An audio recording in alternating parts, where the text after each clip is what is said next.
Hello বন্ধুরা, সবাই কেমন আছো? আশা করি ভালোই আছো। আজকে তোমাদেরকে পিটুনিয়ার বীজ সংগ্রহ করে দেখাবো। তোমরা পিটুনিয়ার বীজ মার্চ এর মাঝামাঝি সময় থেকে শুরু করে যে কোনো সময় পর্যন্ত সংগ্রহ করতে পারো, অর্থাৎ পিটুনিয়া গাছ মারা যাওয়ার পরেও বীজগুলো সংগ্রহ করতে পারো। তো দেখো, এটি আমার পিটুনিয়া গাছ এবং এখনও পর্যন্ত গাছে প্রচুর পরিমাণ ফুল আছে। এখানে যে ফুল দেখতে পাচ্ছ, এই ফুলটি যখন শুকিয়ে যাবে তখন ফুলের গোড়ার দিকে একটি কলি তৈরি হবে। কলিটি দেখতে ছোলার দানার মতো। তো দেখো, এই কলিটি এখন শুকায়নি।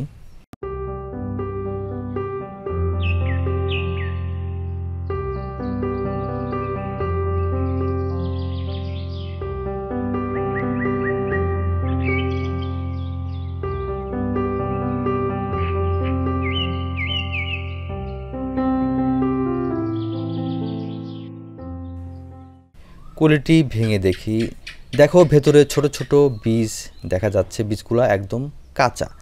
কলি যখন একদম শুকিয়ে যাবে তখন বীজ সংগ্রহ করা যাবে।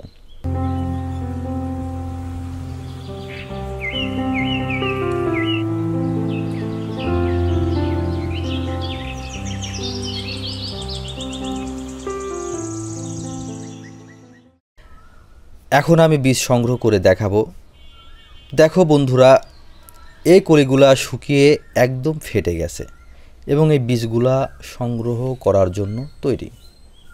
এখন একটি পাত্রে বীজগুলা সংগ্রহ করব। একটি কলিতে অনেকগুলা বীজ থাকে এবং বীজগুলা একদম ছোট ছোট। তো দেখো, এই বীজগুলা একদম শুকনা। তবু এই বীজগুলা সংগ্রহ করার পর 3 থেকে 4 ঘন্টা রোদ্রে শুকাতে হবে, কারণ বীজগুলা যদি ভেজা ভেজা থাকে তাহলে বীজগুলা নষ্ট হয়ে যাবে।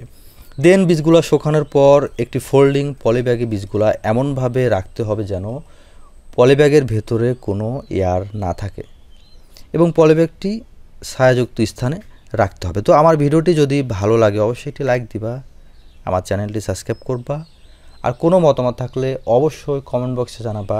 আজকের মতো এখানে বিদায় নিচ্ছি। আল্লাহ হাফেজ।